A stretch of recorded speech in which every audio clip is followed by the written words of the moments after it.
Sabe que algumas pacientes já chegaram a pensar que eu era dermatologista, só que a minha formação é em cirurgia plástica. Eu fiz a residência de cirurgia geral e de cirurgia plástica e por isso que eu tenho esse perfil de cirurgião plástico. Mas qual que é a diferença de dermatologista para cirurgião plástico? Cirurgião plástico, por ter uma formação cirúrgica, acaba tendo uma conduta um pouco mais impactante. Então, quando a gente vai falar de algum procedimento cosmiátrico, ou seja, um procedimento que não é de cirurgia, que não vai para centro cirúrgico, que não envolve corte, eu costumo indicar e gostar de procedimentos em que a gente realmente identifica um resultado impactante. Então, se a gente tiver um resultado muito sutil e que a gente tenha que ter muito jogo de luz para conseguir ver a diferença, já é um resultado que eu gosto muito pouco. Mas algumas pacientes podem até ficar meio receosas falando, puxa, mas então se ela é um pouco mais agressiva, a gente pode ser que ache que vai mudar demais. Não necessariamente. Então, assim, existe uma linha limítrofe. E aí, geralmente, o que eu aplico para as pacientes é o que eu aplico para mim ou então para as pessoas que são próximas de mim, as pessoas da minha família, porque os meus pacientes eu interpreto como pessoas próximas e que eu penso no bem. Então, eu não vou nortear as minhas condutas pensando em lucro, eu vou nortear as minhas consultas pensando em construir uma relação de longo prazo. Então vamos lá, sobre todos os tratamentos que a gente vem ouvindo falar. O primeiro é o preenchedor, ele já esteve em alta, crescendo e hoje em dia algumas pessoas estão com um pouco de receio do preenchedor. Por quê? Porque eu já sabia que isso ia acontecer. Uns anos atrás se abriu para diversos profissionais começarem a usar e aí uma série deles começaram a aplicar 20 seringas de uma vez na paciente. Inclusive não aceitavam que a paciente viesse até o consultório se fizesse menos que 20 seringas. E isso, na hora, parece que está fazendo um bem enorme. Só que quando a gente avaliar a longo prazo, uma quantidade enorme de seringas que muda os parâmetros e os vetores da face de uma forma diferente do que a genética da paciente, a gente vai ter um impacto negativo a longo prazo. Então, o problema é que as pessoas chegaram à conclusão que porque o preenchedor em excesso, em exagero, nesse perfil de pacientes que, por exemplo, tem um rosto sem projeção e aí fica com uma projeção exagerada, ou seja, vai de um extremo ao outro.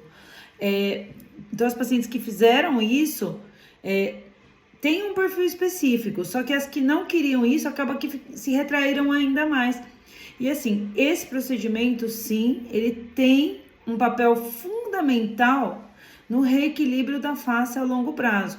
Então, quando a gente tem uma perda de estrutura que você sempre teve, que você perdeu pelo envelhecimento, a gente aplica o preenchedor nessas regiões e a gente só retoma o que você sempre foi. Ou então, você fala assim, nossa, eu tenho um defeito mesmo, algo que a gente tinha uma expectativa de que tivesse uma projeção para melhorar a funcionalidade do rosto, e aí eu nasci com ele muito para trás, então eu trago um pouquinho de preenchedor no queixo, mas ninguém tá falando que eu vou deixar você com um queixo maior e assim, exagerado. Isso é o ponto que eu nunca concordei. Então, procedimento de preenchedor eu acho extremamente importante ser realizado com uma certa frequência, numa quantidade normal, pequena, só para um reequilíbrio da face. Então, preenchedor faço, gosto, continuo indicando e acho que alguns profissionais acabaram prejudicando o resultado, mas não são todos os preenchedores que devem ser condenados em função disso.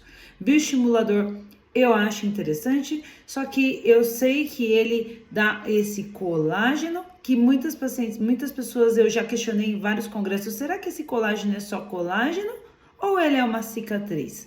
Ou ele flerta com o aspecto cicatricial. E aí, isso é muito controverso. Então, assim, o bioestimulador realmente deixa a pele com um aspecto melhor, porque ele estimula a vascularização e também essas fibras. Só que se você fizer o bioestímulo agora e depois você nunca mais fizer, vai ficar um pouquinho de colágeno que às vezes eu não sei se tem a ver com uma questão cicatricial. Então, eu acho que tudo que a gente exagera é ruim. Se ficar com fibras, colágenas, que a gente não sabe muito bem 100% a origem, mas se você ficar com essas fibras, elas vão fazer a sua pele ficar um pouquinho mais aderida no lugar, ok? Então, acho que sim, é válido. Não faria uma quantidade enorme de bioestímulo no rosto, porque se sobrar muita fibra, eu não sei a longo prazo como vai evoluir. Aliás, a gente vê algumas pessoas que fizeram por 20 anos um bioestímulo e às vezes eu tenho a sensação do rosto mais arredondado. Ok. Fio de tração que não ancora no couro cabeludo. Na minha opinião, ele puxa um pouquinho, 3 meses depois ele volta ao normal. Então, tanto faz você colocar um fio, se ele vai só tracionar e soltar depois de 3 meses, quanto colocar um bioestímulo normal que a gente injeta. Ok. Os fios de tração que você ancora no couro cabeludo, eu percebo uma certa melhora. Eles trazem realmente o rosto um pouco mais elevado, mas são critérios muito específicos para você ter um bom resultado do fio, até porque você não pode, tem que afastar de atividade física por um tempo, de grandes expressões, então para isso você tem que ter um pouquinho mais de cuidado. Ultrassom microfocado, muitas pessoas amam ultrassom microfocado, eu não tive uma grande experiência com ultrassom microfocado, às vezes que eu trouxe ultrassom e eu fiz, eu não vi tanta modificação, mas eu vejo algumas pacientes referirem uma grande melhora. Eu percebo que as dermatos, os cirurgiões plásticos que precisaram comprar essa máquina vão acabar indicando essa máquina, mas ela torna o profissional um sócio eterno da máquina, porque tem um consumível alto, então, e eles também fazem uma grande divulgação, já que eles são sócios dos dermatologistas, então existe uma indústria por trás disso que a gente não pode perder de vista. Então, assim, quando eu aluguei a máquina e trouxe, eu não achei que valia o valor que o paciente ia ter que pagar para aquele resultado. Agora, se é uma pessoa que não tem restrição, eu acho que sim, vale a pena. Faço também, vou começando a fazer agora aqueles ácidos hialurônicos não reticulados, mas eu ainda não tenho uma opinião 100% formada sobre esses procedimentos. E a toxina, obviamente, é um procedimento que não dá problema, é um procedimento que eu vejo os bons resultados quando bem aplicados, é claro, é operador dependente, como o ultrassom.